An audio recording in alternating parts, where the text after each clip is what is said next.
Hello my dear class 9 family മക്കളെ, ഓണം എക്സാമിന് നിങ്ങൾക്ക് കാണാൻ പോകുന്ന വളരെ ഇമ്പോർട്ടന്റ് ആയിട്ടുള്ള ഒരു ക്വസ്റ്റ്യൻ. ഇത് 100% നിങ്ങളുടെ എക്സാമിന് നിങ്ങൾ കാണും എന്ന കാര്യത്തിൽ യാതൊരുവിധ ഡൗട്ടും വേണ്ട.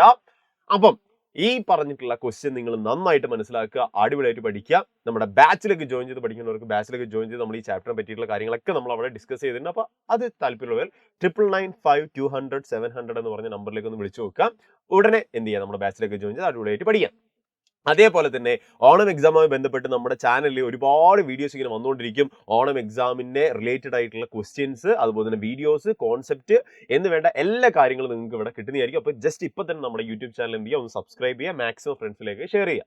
ഈ പറഞ്ഞ ഓണം എക്സാമിന് ഹിസ്റ്ററിയിലെ രണ്ടാമതൊരു ചാപ്റ്റർ ഉണ്ട്, ഐഡിയാസ് ആൻഡ് എയർലി സ്റ്റേറ്റ്സ് അഥവാ ആശയങ്ങളും ആദ്യകാല രാഷ്ട്രങ്ങളും എന്ന് പറഞ്ഞ ചാപ്റ്റർ.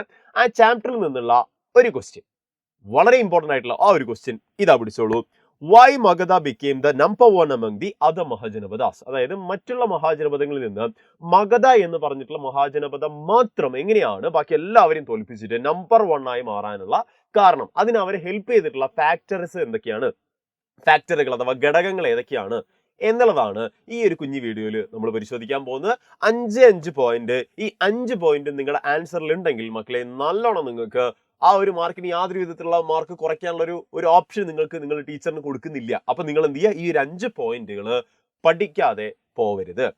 ഓർത്ത് വെച്ചോളൂ, ഇതാ പിടിച്ചോളൂ. ഒന്നാമത്തെ പോയിന്റ്, ഫെർട്ടൈൽ ആയിട്ടുള്ള നല്ല വളക്കൂറുള്ള മണ്ണുള്ള ഒരു സ്ഥലമാണ് മഗധ എന്ന് പറയുന്നത്. അപ്പൊ വളക്കൂറുള്ള മണ്ണാകുമ്പോൾ തന്നെ അവിടെ എന്ത് സംഭവിക്കും മക്കളെ, അവിടെ കൃഷിക്ക് നല്ല അനുയോജ്യമായിരിക്കും കേട്ടോ. അത് അവിടെ നിൽക്കട്ടെ.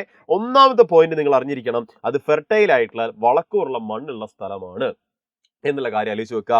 അത് എന്തുകൊണ്ടായിരിക്കും സംഭവിക്കുന്നുണ്ടാവുക, ഒരുപാട് ധാതുക്കൾ, ഒരുപാട് മിനറൽസ് വന്ന് അടിഞ്ഞുകൂടുകയും ഒപ്പം തന്നെ വാട്ടറിന്റെ അവൈലബിലിറ്റി നമുക്ക് അവിടെ കാണാൻ പറ്റും. എന്താ വാട്ടറിന്റെ അവൈലബിലിറ്റി കിട്ടാൻ കാരണം, ബിക്കോസ് ഓഫ് ഗംഗയുടെ ഒഴുക്കായിക്കോട്ടെ അല്ലെങ്കിൽ മറ്റ് നദികളുടെ ഒഴുക്കായിക്കോട്ടെ, ഈ പറഞ്ഞ ജലലഭ്യത അവിടെ കംപ്ലീറ്റ്ലി കിട്ടുന്നുണ്ട്. ഒപ്പം തന്നെ ഇതിന്റെ കൂടെ തന്നെ നമുക്ക് എഴുതാൻ പറ്റുന്ന ഒരു കാര്യമാണ്, എന്താണ് ഇവിടെ ജലലഭ്യതന്റെ എഴുതുമ്പോൾ റെയിൻഫോൾ പ്രധാനപ്പെട്ട ഒരു ഫാക്ടർ ആണ് അല്ലെ. എന്താണ് റെയിൻഫോൾ പ്രധാനപ്പെട്ട മാറ്റർ ആണ്, അതായത് മഴ നന്നായിട്ട് കിട്ടുന്ന ഒരു ഏരിയ കൂടിയാണ് എന്ന് പറയുന്നത് ഈ പറഞ്ഞ മഗധ എന്ന് പറയുന്ന സാധനം. അങ്ങനെ മഴ ആയിക്കോട്ടെ, ജലലഭ്യത ആയിക്കോട്ടെ, നല്ല വളക്കൂറുള്ള മണ്ണായിക്കോട്ടെ, ഇതൊക്കെ എന്തിലേക്ക് നയിച്ചു, അവിടെ അയൺ സെഡിമെന്റ്സ് ഉണ്ടാവാൻ കാരണമായിട്ടുണ്ട്. അതായത് ഈ പറഞ്ഞ ഇരുമ്പയിരുകൾ ഉണ്ടാവാൻ കാരണമായിട്ടുണ്ട്.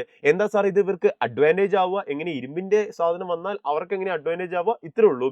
ഇരുമ്പിന്റെ ഉപകരണങ്ങൾ ഉണ്ടാക്കാൻ വേണ്ടിയിട്ട് അവർക്ക് സാധിച്ചു. അതിലൂടെ അവർക്ക് കുറച്ചുകൂടെ മറ്റുള്ളവരിൽ നിന്ന് കുറച്ചുകൂടെ ഹൈലി അഡ്വാൻറ്റേജ് അവർക്ക് കിട്ടാൻ വേണ്ടി കുറച്ചുകൂടെ ഒരു എന്താ പറയുക, ഒരു പ്ലസ് പോയിന്റ് ആയിട്ടാണ് ഇരുമ്പിന്റെ അംശം അവരെ സഹായിച്ചത്. അപ്പൊ ഇരുമ്പിന്റെ ഒരു അവൈലബിലിറ്റി അവർക്ക് കിട്ടി. ഇതൊക്കെ എന്താ സംഭവിച്ചത്, അഗ്രികൾച്ചർ എന്ന് പറഞ്ഞ സാധനം, അതായത് കൃഷി നന്നായിട്ട് ഡെവലപ്പ് ആവാൻ കാരണമായി. അപ്പോൾ അവർ കുറച്ചുകൂടെ സാമ്പത്തികപരമായിട്ട് മഗധ മറ്റുള്ളവരെ കാട്ടി കുറച്ചുകൂടെ ടോപ്പിലെത്താൻ വേണ്ടിയിട്ട് കാരണമായി. ഏറ്റവും ലാസ്റ്റ് പോയിന്റ് ആണ്, ഇത് വളരെ ഇമ്പോർട്ടന്റ് ആണ്. നിങ്ങളുടെ എക്സാമിന് ആൻസർ ഷീറ്റിൽ ഈ ഒരു പോയിന്റ് നിർബന്ധമായിട്ട് കാണണം. എലഫന്റ് അഥവാ ആനയുടെ സ്വാധീനം എന്ന് പറഞ്ഞ സാധനം. എന്താ സാർ ആനയ്ക്ക് എന്താ ഇവിടെ പ്രസക്തി, മഗധയുടെ സൈന്യത്തില് ആ സൈന്യത്തിനെ തന്നെ കംപ്ലീറ്റ്ലി ഒന്നും കൂടെ ഒന്ന് പവർ പാക്ഡ് ആക്കി സ്ട്രോങ് ആക്കി നിർത്തുന്നത് ആനയുടെ സ്വാധീനമാണ്. കാട്ടിൽ നിന്ന് പിടിച്ച ആനേനെ എന്ത് ചെയ്യുക, അവര് ട്രെയിൻ ചെയ്യിപ്പിച്ചിട്ട് സൈന്യത്തിന്റെ ഭാഗമാക്കുമ്പോൾ അത് മറ്റുള്ളവർക്കൊന്നും അന്ന് ആ കാലത്ത് മറ്റ് മഹാജനപദങ്ങൾക്കൊന്നും ആനയുടെ ശക്തി എന്താണെന്നോ അല്ലെങ്കിൽ ആനയ്ക്ക് ഈ പറഞ്ഞ യുദ്ധത്തിൽ ഒരു ആർമിയിൽ എത്രത്തോളം പവർഫുൾ ഇമ്പാക്ട് ഉണ്ടാക്കാൻ പറ്റുമെന്നൊന്നും അറിയില്ല.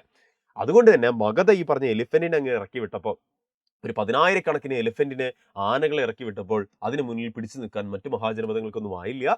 അപ്പൊ ഈ പറഞ്ഞ 5 പോയിന്റുകളാണ് മഹാജനപദങ്ങൾ, 16 മഹാജനപദങ്ങൾ ഉണ്ടായിരുന്നു. ആ 16 മഹാജനപദങ്ങളിൽ നിന്ന് നമ്പർ 1 ആയിട്ട് ആർക്ക് മാറാൻ സാധിച്ചത്, മഗധയ്ക്ക് മാറാൻ സാധിച്ചത്. അപ്പൊ ഇങ്ങനെ ഒരു ക്വസ്റ്റ്യൻ വന്നു കഴിഞ്ഞാൽ നിങ്ങൾ ഇതിനെ എന്ത് ചെയ്യുക, ഒന്ന് ഇലാബറേറ്റ് ചെയ്യുക. ഈ ഒരു 5 പോയിന്റ് ഒക്കെ നിങ്ങൾ ഉൾക്കൊള്ളിക്കാൻ വേണ്ടിയിട്ട് ശ്രമിക്കുക. അങ്ങനെയാണെങ്കിൽ തന്നെ നിങ്ങൾക്ക് നല്ലൊരു മാർക്ക് കിട്ടുന്നതായിരിക്കും. അപ്പൊ ഇതേപോലുള്ള ഒരുപാട് ക്വസ്റ്റ്യൻസും കാര്യങ്ങളൊക്കെ വേണമെങ്കിൽ ഉറപ്പായിട്ട് നമ്മുടെ ചാനൽ സബ്സ്ക്രൈബ് ചെയ്ത് വെക്കാം മക്കളെ.